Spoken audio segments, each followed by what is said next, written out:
बहुत दिन बाद आज हमनी के एगो किसान के मित्र दिखाई देला। हम जाना कि ये ज़माना में जब से खाद बिया खेत में पड़े लागल तो धीरे धीरे ई कुल विलुप्त हो गए सा खेत से।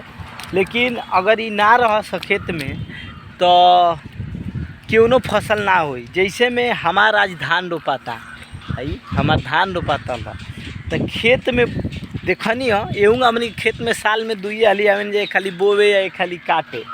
तो खेत में लौकल हन किसान के मित्र देखो है देखो केचुआ।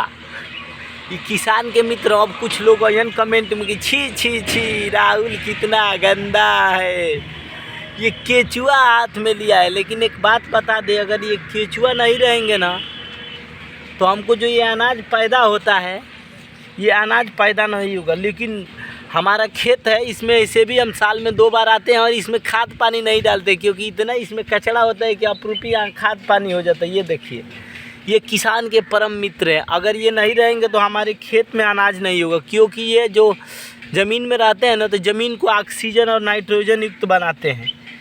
ये अपना जो घर बनाते हैं ये ज़मीन के ऊपर बनाते हैं ये अपने मल मूत्र के द्वारा, और इन्हीं के मल मूत्र के नीचे से जो ये मिट्टी और सड़ी पत्तियाँ खाते हैं।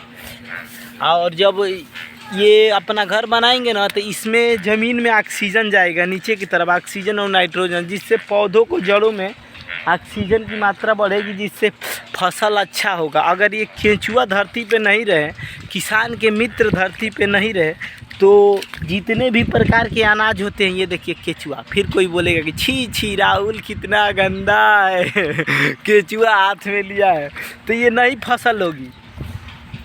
जितने ज़्यादा खेत में केंचुआ होंगे ना उतना अच्छा फसल खेत में उगेगा, और इसीलिए केंचुआ को किसान का मित्र भी कहा जाता है।